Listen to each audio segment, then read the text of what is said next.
महायुतीच्या जागा वाटपात ठाणे लोकसभा मतदारसंघाचा तिढा कायम असताना मुख्यमंत्री एकनाथ शिंदे यांच्या शिवसेना पक्षाचे ओळा माजिवडा मतदारसंघाचे आमदार प्रताप सरनाईक यांनी ठाणे, नवी मुंबई आणि मीरा भाईंदर या तिन्ही पोलीस आयुक्तालयांमधून स्वतःविरुद्ध दाखल असलेल्या गुन्ह्यांची माहिती मागवल्यानं येथील राजकीय वर्तुळात नव्या चर्चांना उधाण आले.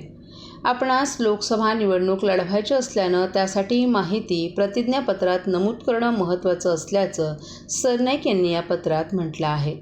सरनाईक यांनी पाठवलेले हे पत्र मार्च महिन्याच्या अखेरचं असून या दरम्यानच्या काळात महायुतीच्या जागा वाटपाच्या चर्चेत बऱ्याच घडामोडी घडून गेल्यात.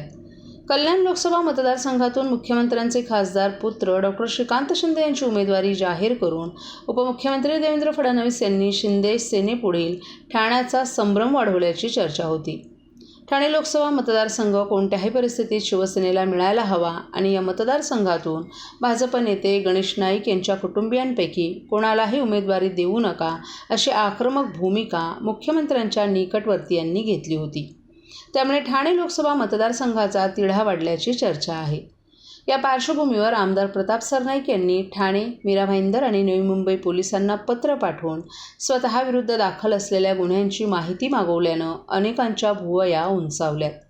दरम्यान हे पत्र जुनं असलं तरी मुख्यमंत्र्यांकडून हिरवा कंदील मिळाल्यामुळे सरनाईक यांनी हे पत्र पुढे रवाना केल्याचं विश्वसनीय सूत्रांनी सांगितलं. मुख्यमंत्र्यांच्या पक्षाकडून ठाण्याच्या जागेसाठी माजी महापौर नरेश मस्के, माजी आमदार रवींद्र फाटक आणि आमदार प्रताप सरनाईक अशी 3 नावं चर्चेत आहेत. ठाणे लोकसभेच्या जागेसंदर्भात महायुतीचे नेते जो निर्णय घेतील तो निर्णय सर्वांना मान्य असेल.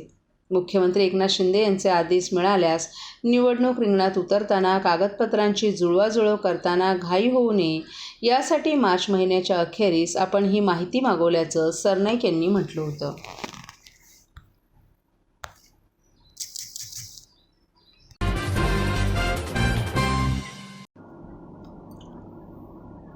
तलावांचं शहर म्हणून ओळखल्या जाणाऱ्या ठाणे शहरात ऐतिहासिक सिद्धेश्वर तलावाच्या शेजारीच प्राचीन सिद्धेश्वर राम मंदिर मागील अनेक वर्षांपासून अस्तित्वात आहे.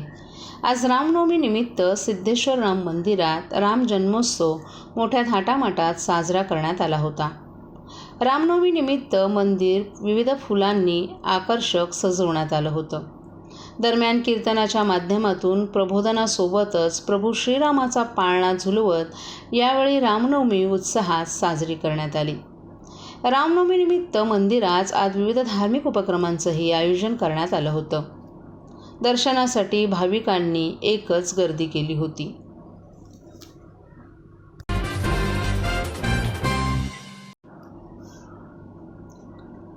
आनंद चॅरिटेबल ट्रस्टच्या वतीने आयोजित चैत्र नवरात्र उत्सवात उद्धव ठाकरे यांच्या पत्नी रश्मी ठाकरे यांनी काल भेट देत माता दुर्गेश्वरीचं दर्शन घेतलं. यावेळी त्यांनी मनोभावे देवीची पूजा करून महाआरती देखील केली. त्यांच्या उपस्थितीने जांभळी नाक्यावरील छत्रपती शिवाजी महाराज मैदानात एक वेगळाच उत्साह निर्माण झाला होता. यावेळी जय भवानी जय शिवाजीच्या जयघोषानं मैदान दणाणून गेलं. सौ ठाकरे यांनी या देवीला प्रार्थना करताना महाराष्ट्रातील जनतेला सुख, समृद्धी, स्थैर्य आणि आनंद लाभू दे असं साकडं घातलं. त्यांच्या स्वागतासाठी शिवसेना महिला आघाडीच्या रणरागिणींनी तुफान गर्दी केली होती. शिवसेना नेते खासदार राजन विचारे, जिल्हाप्रमुख केदार दिघे यांच्यासह अनेक जण या उत्सवाला उपस्थित होते. या उत्सवानं न केवळ आध्यात्मिक भावनांना स्पर्श केला तर सामाजिक एकात्मतेचाही अनुभव दिला.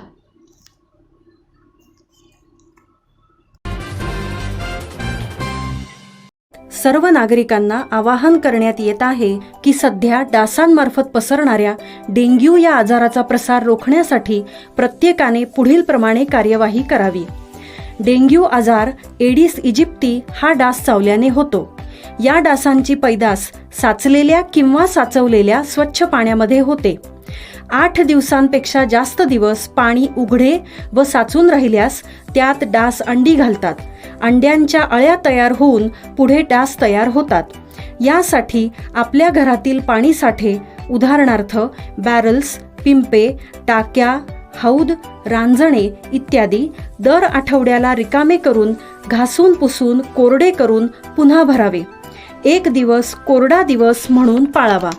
पाणी साठ्यांना घट्ट झाकणे बसवावीत किंवा जुनी साडी, चादर, धोतर यांनी बांधून झाकून ठेवावीत, म्हणजे डास त्यात जाऊन अंडी घालणार नाहीत.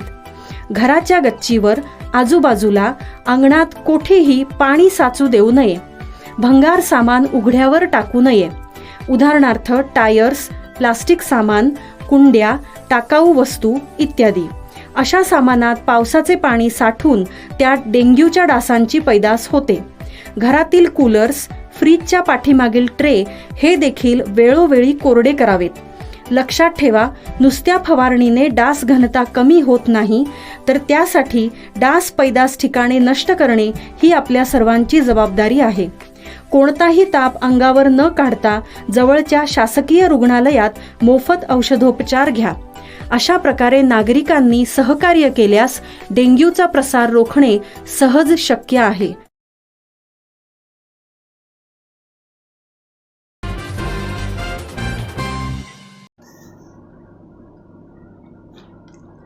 भगवान श्री श्याम खाटू संकीर्तन महोत्सव या भक्तिसंगीताच्या कार्यक्रमात हजारो भाविक तल्लीन झाल्याचं पाहायला मिळालं. ठाणे पूर्व कोपरेतील श्री अंबे मातेच्या नवरात्र उत्सवाच्या अष्टमीला श्री श्याम खाटू दरबाराचा जागर करण्यात आला.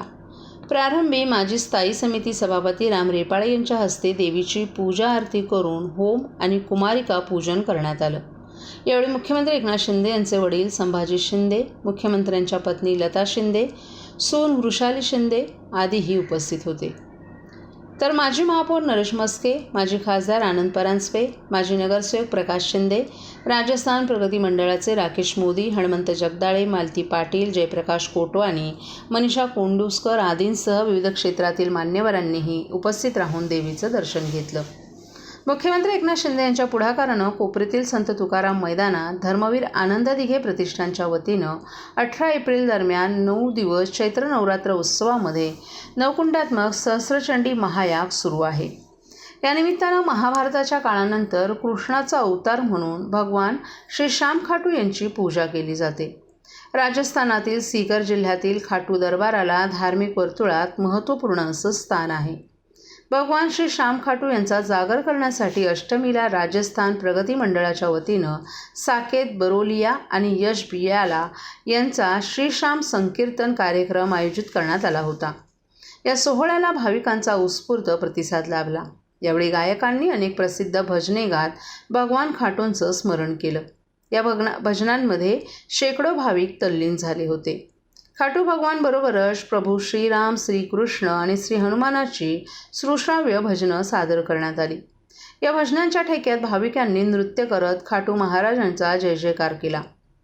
माता शेरावाली, खाटूवाला खाटूवाला, नीले घोडेवाला, चलो बुलावा आया है आदी भजनांबरोबरच भारत का बच्चा बच्चा, जय श्रीराम बोलेगा या गीताचाही भाविकांनी आनंद लुटला. दरम्यान देवीची नयनरम्य विलोभनीय मूर्ती पाहण्यासाठी आणि देवीच्या दर्शनासाठी मोठ्या संख्येनं भाविकांची या ठिकाणी रीघ लागली होती. या ठिकाणी दररोज सकाळी अल्पोपहार तसंच दुपारी आणि रात्री महाभंडाऱ्याची मोफत अन्नछत्र सुविधा आयोजकांच्या वतीनं करण्यात आली आहे.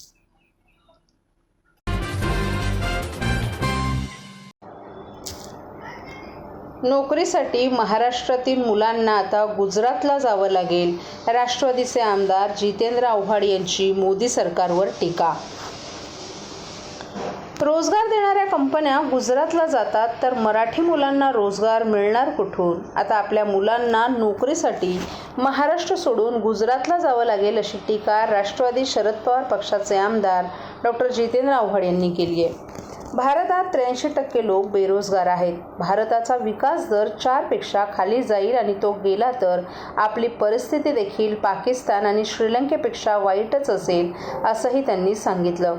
याच दरम्यान त्यांनी महाराष्ट्र, कर्नाटक, बंगाल, बिहार सगळीकडेच नाराज आहेत, तर मग एवढ्या जागा आणणार कुठून, पाकिस्तानमधून का, अशी बोचरी टीका करत मोदी सरकारला डिवचण्याचं आव्हाड यांनी काम केलंय.